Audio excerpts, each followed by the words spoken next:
Sejam bem-vindos à TV Púlpito do Sertão Reformado.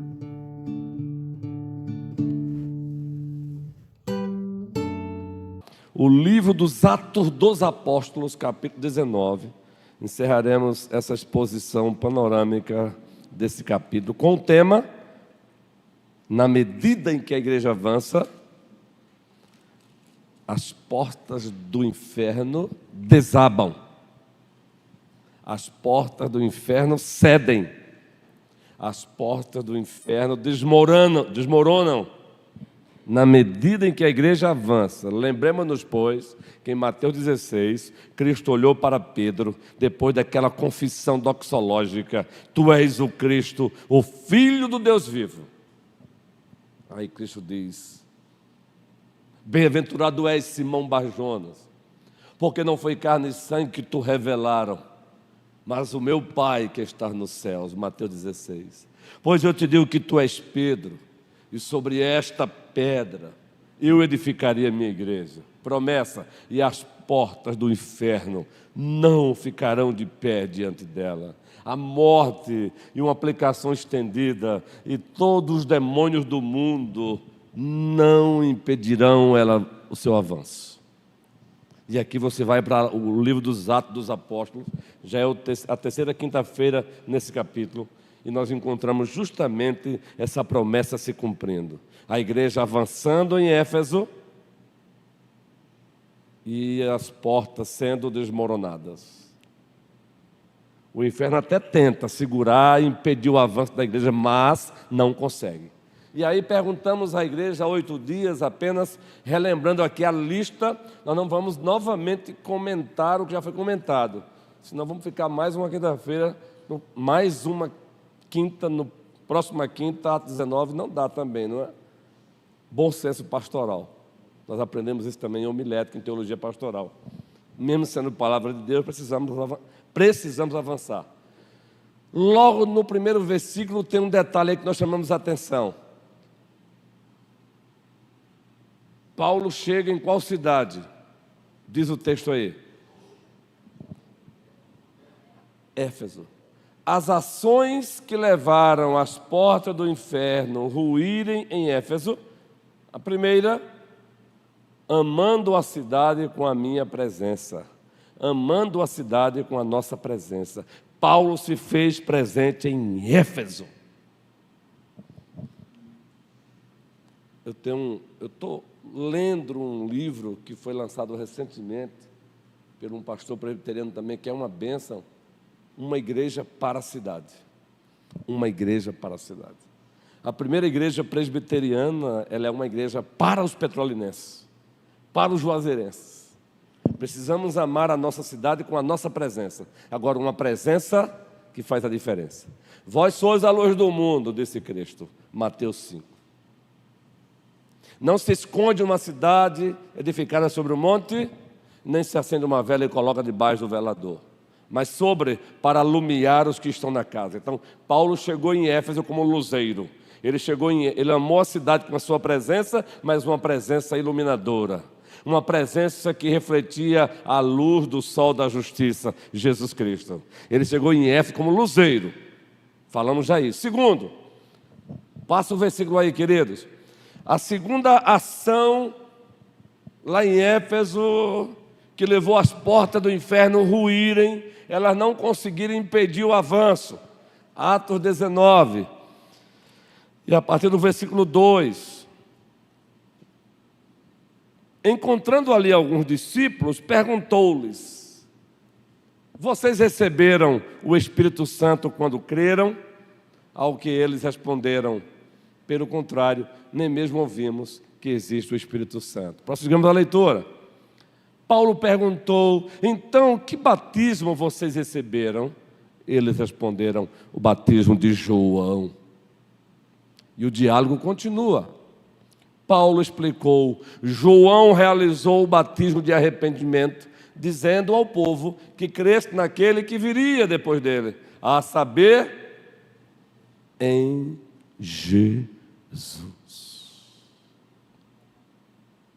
Só até aí mesmo. Aliás, passa esse versículo aí, pode ir. eles, tendo ouvido isso, foram batizados no nome do Senhor Jesus. A segunda ação que levou as portas do inferno em Éfeso ruírem, a pregação do evangelho completo. Estava incompleto ainda.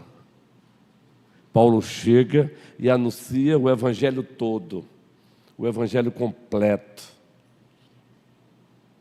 E a plenitude do evangelho é Cristo. Cristo é o evangelho. É Cristo. Cristo é a sabedoria de Deus.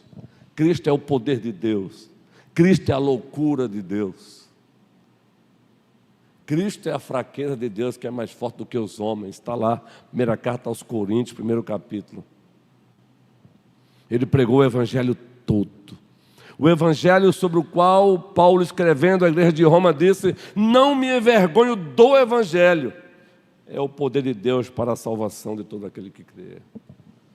Evangelho esse que aqui acolá a igreja parece que tem vergonha dele. Por isso John MacArthur, agora falecido, escreveu aquele clássico Com Vergonha do Evangelho. Quem já leu esse livro? Com Vergonha do Evangelho. Por favor, não precisa ler hoje ou amanhã, mas coloca aí na sua lista de futuras aquisições. Com Vergonha do Evangelho. É um clássico da literatura cristã e também reformada. É antigo, mas é novo. Agora a Thomas Nelson comprou os direitos e lançou com uma capa nova. Com Vergonha do Evangelho, John MacArthur. Paulo escreve aos Romanos e diz: não me envergonho do Evangelho, porque é o poder de Deus. Terceira ação, já falamos disso aí há 8 dias. Ainda nesse texto, prossigamos.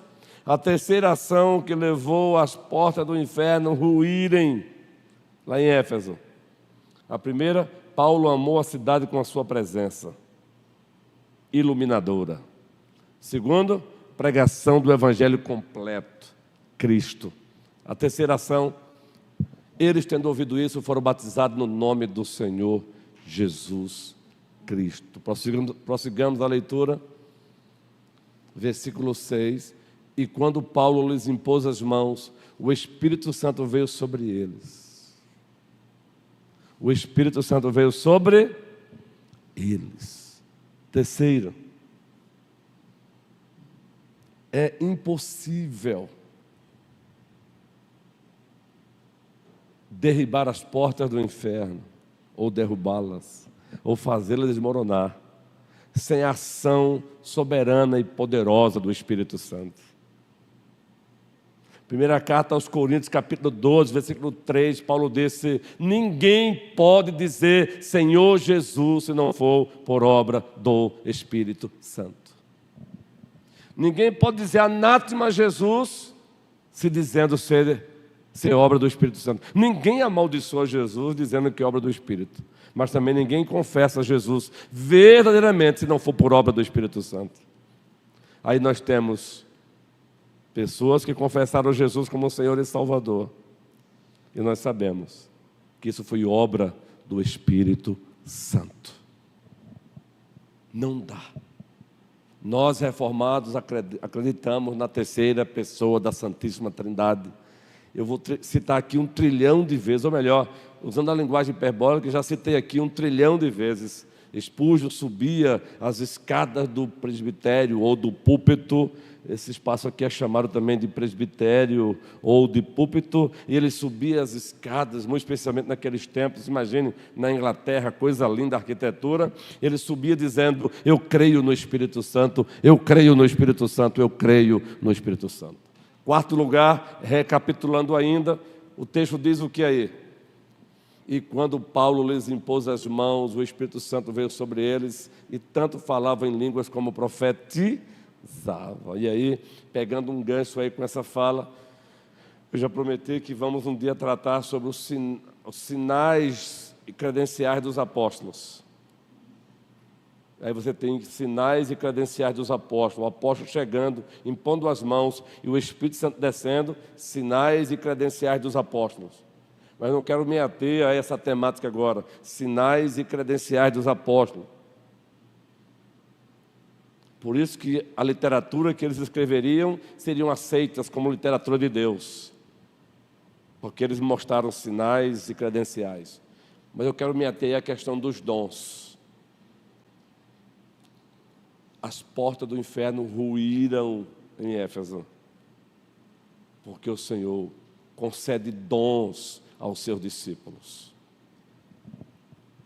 Ele concede dons aos seus discípulos. Primeira carta aos Coríntios, capítulo 12, a partir do versículo 4, Paulo vai dizer: há diversidade de dons, mas o Espírito é o mesmo. Há diversidade de serviços, mas o Senhor é o mesmo. Há diversidade de resultados, mas o mesmo Deus é tudo sobre todos. Há diversidade de dons. Às vezes, os cristãos ficam se degladiando mais para tentar descobrir qual é a natureza de alguns dons do que, na verdade, se preocuparem com a finalidade dos dons. Seja do lado pentecostal, seja do nosso lado reformado. A.W. Tozer, um servo do Senhor, lido pelos reformados, escreveu um livro com o título A Tragédia da Igreja, a ausência dos dons. Eu não vou adentrar aqui na polêmica ou nas correntes carismatológicas dos dons, os que defendem a contemporaneidade dos dons extraordinários, os cessacionistas e os continuistas. Uma coisa eu sei: o Senhor continua dando dons à igreja, muito especialmente os ordinários, para a edificação da igreja. Primeira carta aos Coríntios, os dons são dados para a edificação da igreja. Está aí, ó.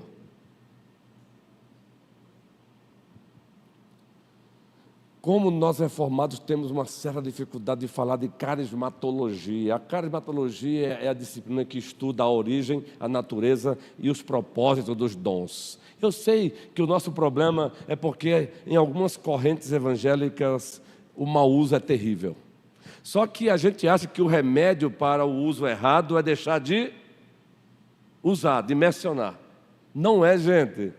O remédio para o erro não é jogar fora a coisa certa. Você vai deixar de usar um carro porque alguém bebeu, pegou o carro e matou alguém. Então, porque alguém bebeu, foi dirigir e matou, você vai deixar de usar o carro por isso? Correto isso? Claro que não, né, gente? É uma ilustração corriqueira, mas é só para você entender. Ele continua dando dons à igreja. A questão é que existem dons extraordinários e dons ordinários. Dons de credenciais apostólicos, como não há mais apóstolos hoje, então alguns dons de credenciais de fato, você não vai ver por assim não. Mas os dons ordinários continuam. Quando Ele quer, ainda faz milagre hoje. Ele cura hoje. Querido, tem muita história linda no Oriente, viu? Tem muita história linda no Oriente ainda, de dons extraordinários de Deus sendo manifestados. O problema é a prática, às vezes, e a finalidade. Prosseguimos a leitura. O Senhor continua dando dons à igreja. Dons ordinários à igreja. Há diversidade de dons. E leva as tuas ovelhas a perceber os seus dons, e que possamos treiná-las, que possamos aperfeiçoá-las e liberá-las para fazerem a obra. Agora, é para a edificação da igreja. O dom não é para que eu me autoprojete. O dom não é trampolim para o meu sucesso. O dom é para a edificação da igreja. É para a expansão do reino.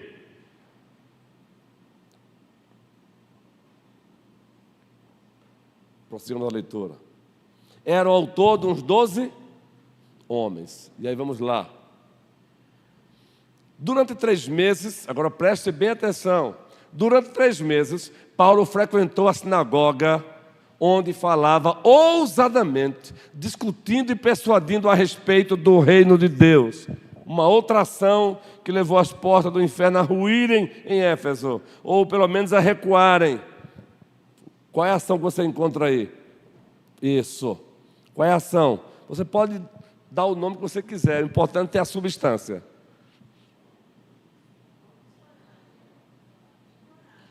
Está dentro, isso, coragem também, isso, ótimo, Débora, implícito aí, coragem. Mas veja o que ele fez aí, durante 3 meses, Paulo frequentou a sinagoga, onde falava ousadamente, coragem. Ela destacou algo fantástico ali, Débora Leal, ousadamente, discutindo e persuadindo a respeito de quem? Do reino de Deus. Com coragem, com ousadia, com intrepidez. Mas qual foi o tema? Reino de Deus. Evangelização. Ele passou 3 meses frequentando a sinagoga com objetivo, com ousadia, com coragem, com intrepidez, evangelizando os seus próprios compatriotas. Era uma estratégia do apóstolo Paulo, especialmente no primeiro século. Ele chegava numa cidade, ele procurava logo uma sinagoga. Pode ler o livro de Atos, Coríntios, Efésios, pode chegar lá, Antioquia, pode ver lá. Aí a sinagoga depois fechava as portas para ele, aí ele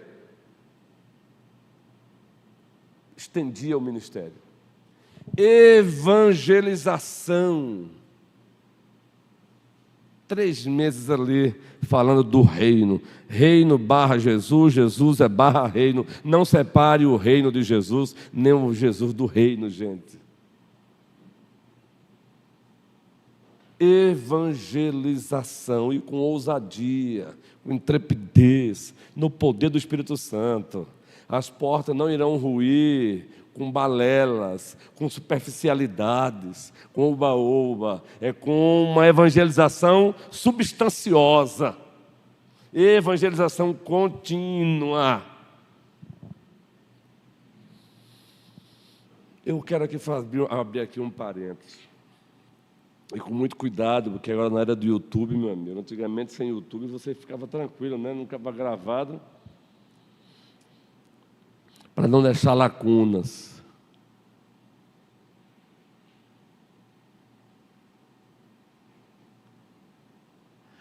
Eu tenho me preocupado, e esses dias eu até bati um papo legal com um pastorzão amado sobre isso, e nós concordamos.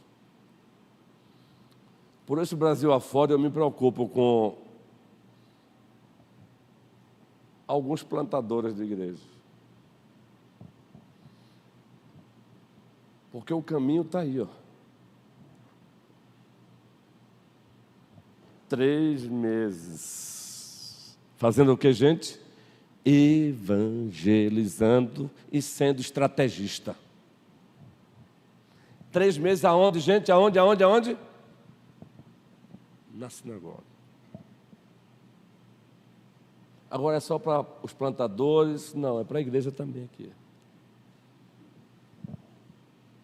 Evangelização e estratégia caminham juntos. Evangelização e estratégia caminham juntos. Eu tenho um livro só com esse título: As Estratégias Missionárias do Apóstolo Paulo. É um título de um livro. As Estratégias Missionárias do Apóstolo Paulo. A sinagoga era uma estratégia. A estratégia não tem um fim em si mesma, ela é meio para evangelizar, ela é meio para chegar, para se aproximar.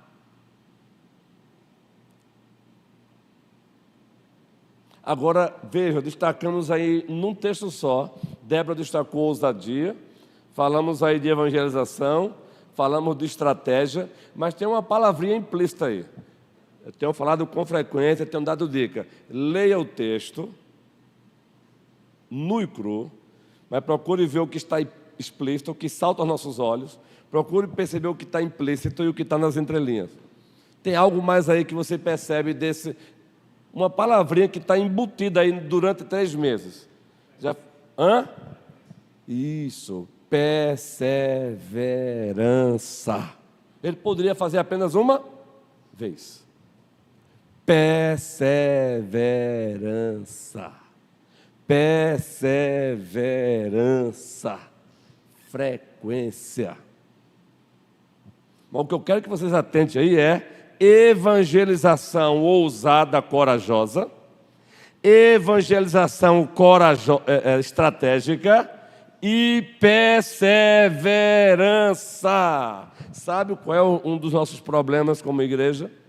Às vezes, muito especialmente quando estamos iniciando um novo projeto, é que o primeiro déficit na execução do projeto, a gente já pensa logo em desistir.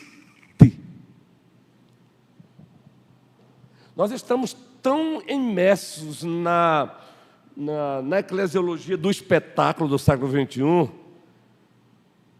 visto no Instagram, no Facebook, que a gente acha que tem que ser igual ali. O cara chegou, plantou uma igreja com 3 meses e tem 2.000 membros.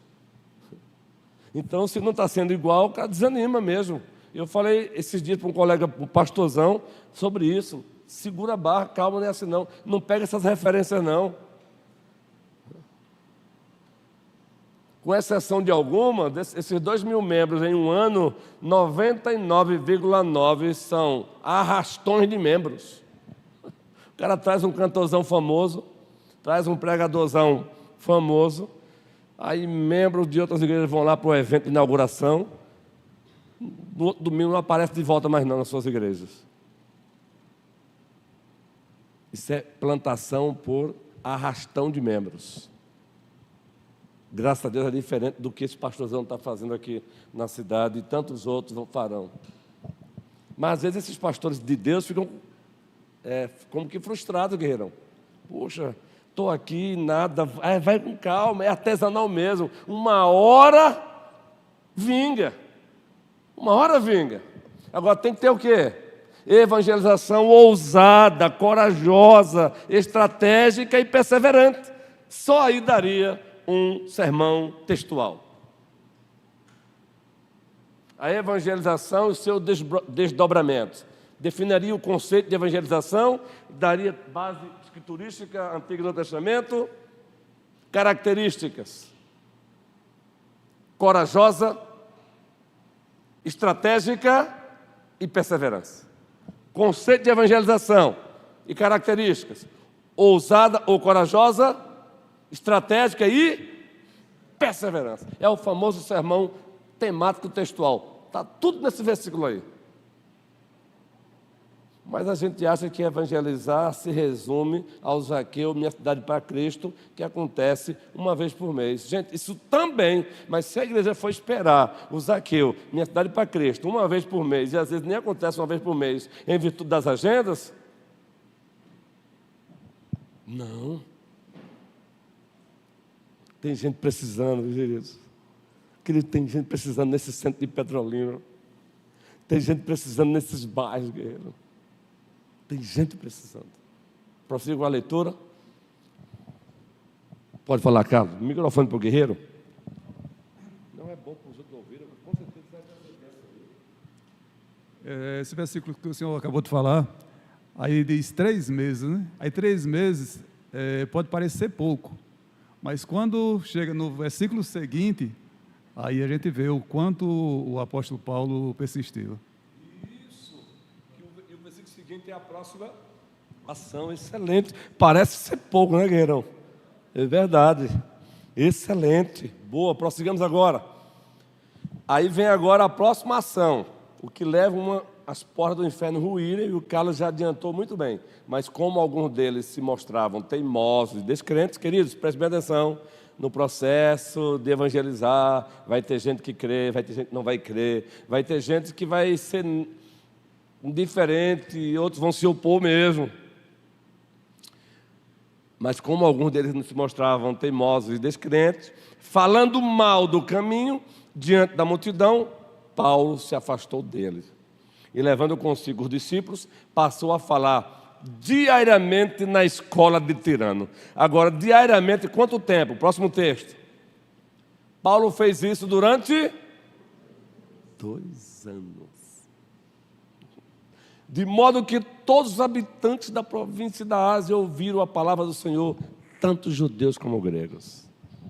Próxima ação: discipulado contínuo.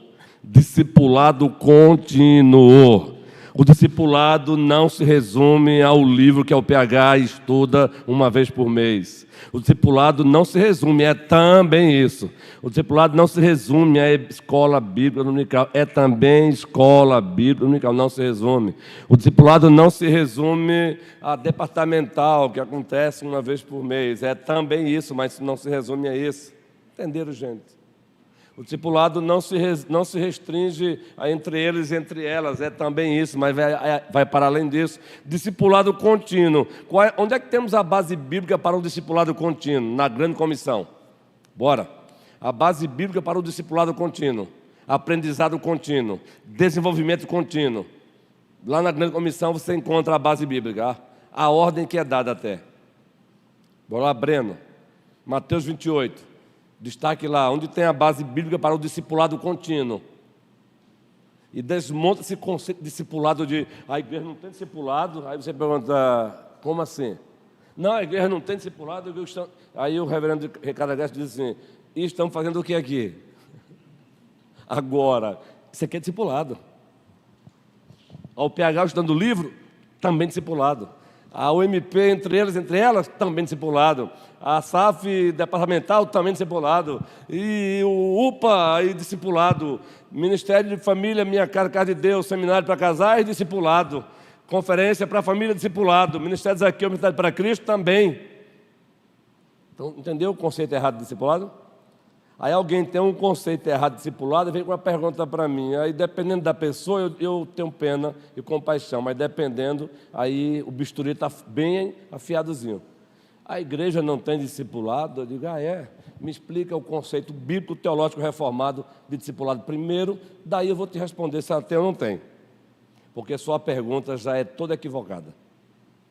Toda equivocada. Se alguém chegar para você, a igreja de você não tem discipulado não, então pode acreditar, tadinha, não culpe a pessoa, não condene, o conceito de discipulado dela é horrível, já passaram por ela assim. Entenderam? Discipulado contínuo, Mateus 28, está onde essa ordem? Para o discipulado contínuo, Amanda, está onde? Vocês sabem. Ensinando-os, gerúndio, é o mesmo de batizando-os, indo, gerúndio, indo, batizando, ensinando, gerúndio, indo, batizando, ensinando, indo, batizando, ensinando, discipulado contínuo, tudo isso para cumprir um imperativo, o núcleo da grande comissão, e de fazer discípulos de todas as nações. Louvado seja o Senhor Jesus.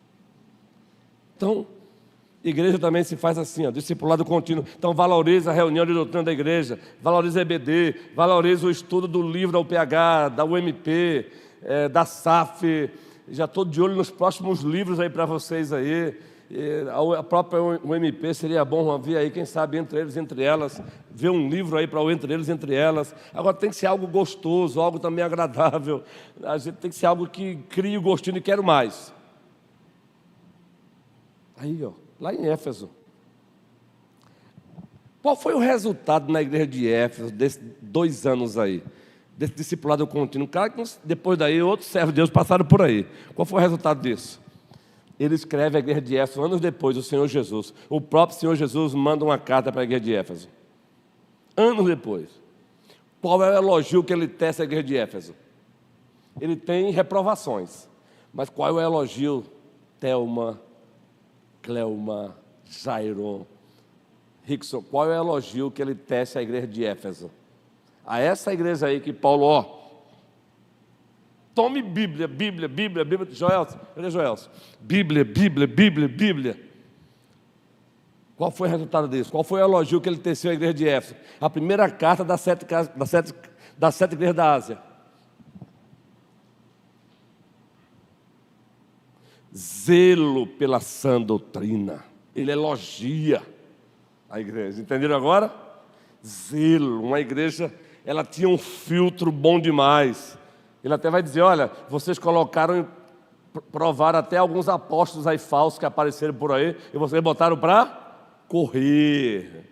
Zelo pela doutrina. O problema é que a igreja foi zelosa na doutrina, mas bastou a guarda para abandonaste o agapo.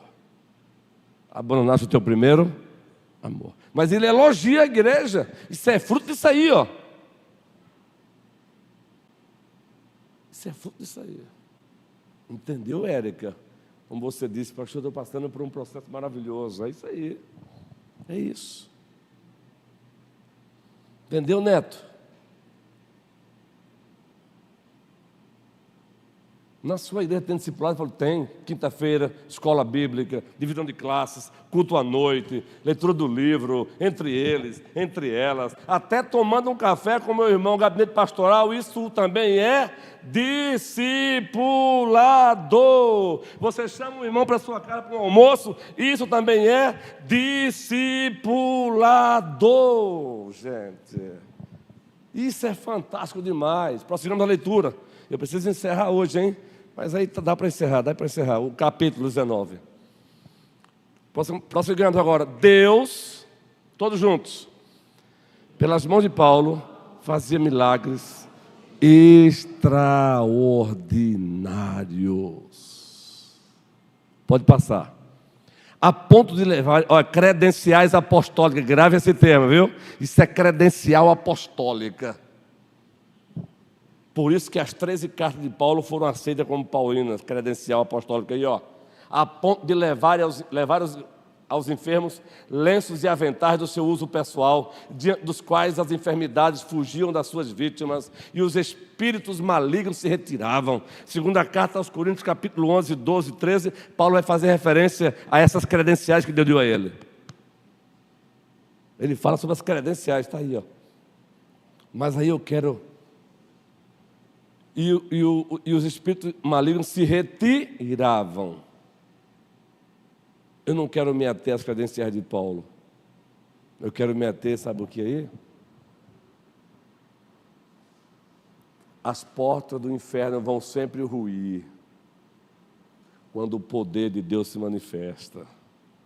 Não é por força, não é por violência, é pelo poder de Deus.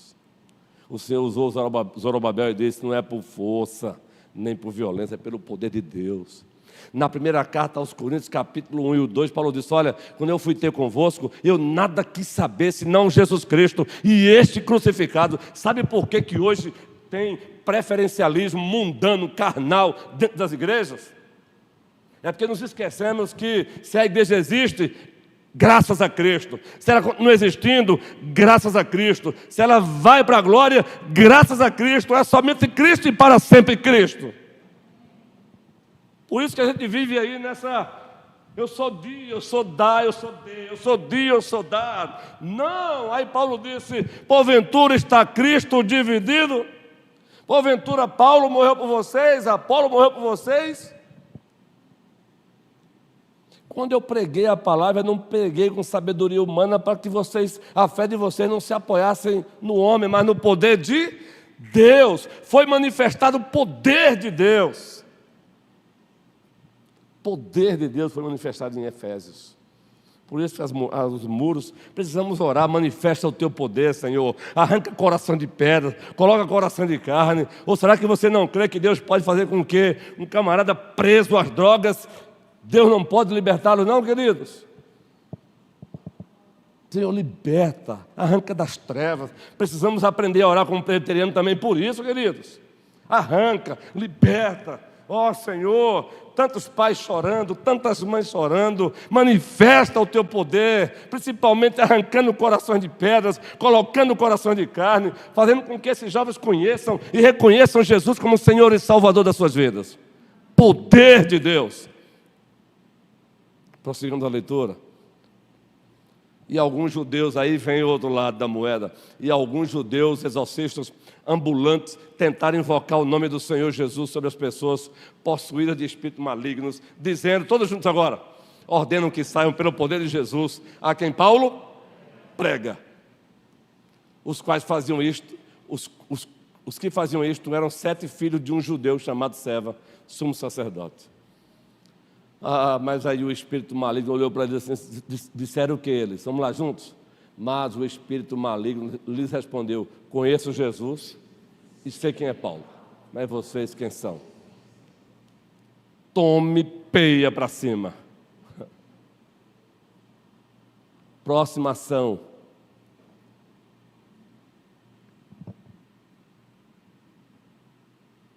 Preste bem atenção. A diferenciação dos verdadeiros dos falsos. É preciso discernir os verdadeiros dos falsos. Não tem uma, no rol das igrejas verdadeiras, não tem uma perfeita. Mas fora do rol das igrejas verdadeiras, existem as igrejas falsas. E é preciso entender que para que as portas do inferno possam ruir, a gente precisa ter discernimento para perceber o verdadeiro do falso. Não adianta, queridos. Se não tiver relação com Cristo, não adianta citar o nome de Cristo. O nome de Cristo não é mantra. No nome de Jesus, eu conheço Jesus, eu conheço Paulo. Agora e vocês?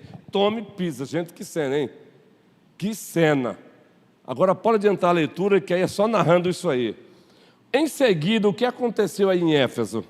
Com essa cena aí, já estamos encerrando, viu, queridos? A hora avançou e eu não quero exaustar vocês, não. Eu quero que vocês continuem vindo. Hoje até já avançou um pouquinho e eu não gostei, mas está encerrando já. Como fruto disso aí, aconteceu o que lá em Éfeso? Aconteceu o quê? Houve temor. Houve o que, gente? Temor. Versículo 17, leia aí comigo. Deus usou, preste bem atenção, querido, Deus usou os próprios demônios, soberano, na sua soberania, para mostrar quem é quem. Esse é o Deus a quem servimos, querido. Isso é consolador.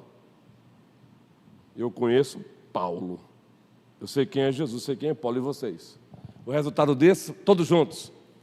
Este fato chegou ao conhecimento de todos os moradores de Éfeso, tanto judeus como gregos. Veio temor sobre todos eles, e o nome do Senhor Jesus era engrandecido.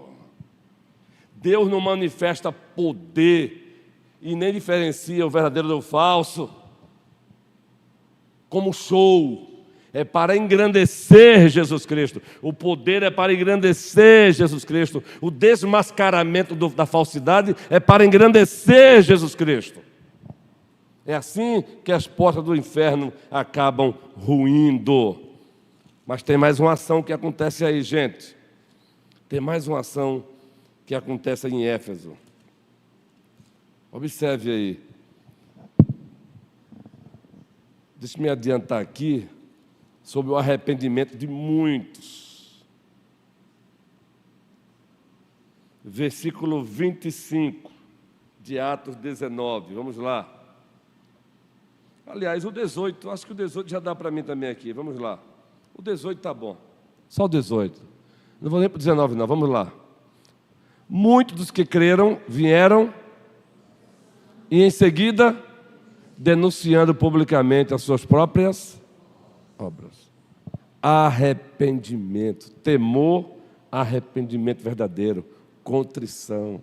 As portas do inferno acabam ruindo quando o verdadeiro arrependimento acontece, quando o quebrantamento acontece. Isso é arrependimento, é quebrantamento, é avivamento. Isso é fruto, é obra do Espírito Santo. E por último, o resultado disso, oposição. Oposição. A partir do versículo 28, observem o que eles vão fazer. O 28. O 28, leiam juntos aí comigo, só o 28. Daí para frente você já sabe o que ia acontecer. Vamos lá. Ouvindo isto, ficaram furiosos e começaram a gritar juntos: Grande é a Diana dos Efésios. Lá se encontrava uma das 7 maravilhas do mundo antigo, o templo da deusa Diana. Se irritaram tanto com o que estava acontecendo que começaram a gritar: grande é a deusa Diana. Depois daí, meu irmão, tumulto. Pegaram Gaio, pegaram Aristarco, tentaram incriminar Paulo e tal, e não sei o quê. Pode ler o capítulo restante. O que queremos dizer com isso? A igreja, na medida em que a igreja avança, as portas do inferno vão ruir. Mas isso não é sinônimo da ausência de oposição.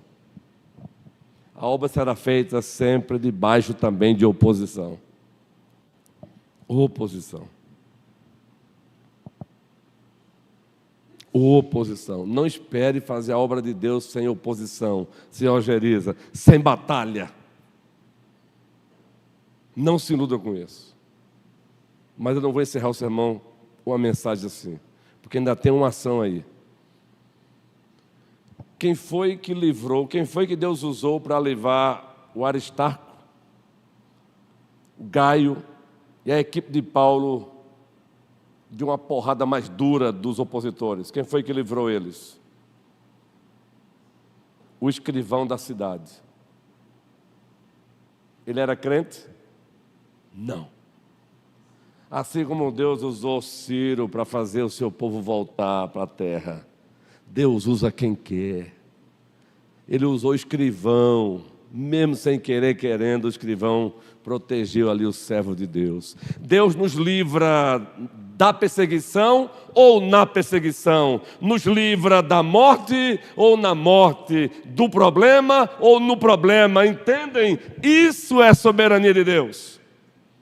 Eita, e se houver oposição, Deus estará sempre conosco, queridos. Ele usa um incrédulo para dissolver ali. A Assembleia queria esganar a equipe de Paulo e o próprio Paulo. Queria esganar, mas Deus usou o escrivão da cidade para dissuadi-los. Não, até porque a lei tinha lei na época, né? Opa, não. O Império Romano também ainda tinha suas forças por lá. Não é assim que funciona, não. O problema de vocês resolvam com vocês, judeus. Soberania de Deus. Antes de tudo isso, queriam matar os apóstolos, lembram? Quem foi que Deus usou para que não matasse os apóstolos naquele momento ali? Gamaliel. Gente, calma aí. Olha, já apareceu esses, se dizendo ser Cristo, já eram. Deixa esses homens. Se for de Deus, a gente vai ver como é que é mesmo. Se não for, agora também se for, seremos encontrados lutando contra Deus. E aí é complicado. Entendeu, gente? Fica tranquilo. Para te livrar da morte ou na morte, Ele usa quem Ele quer, quando quer. Deus é Deus. Assim, a igreja avançou e as portas do inferno em Éfeso ruíram.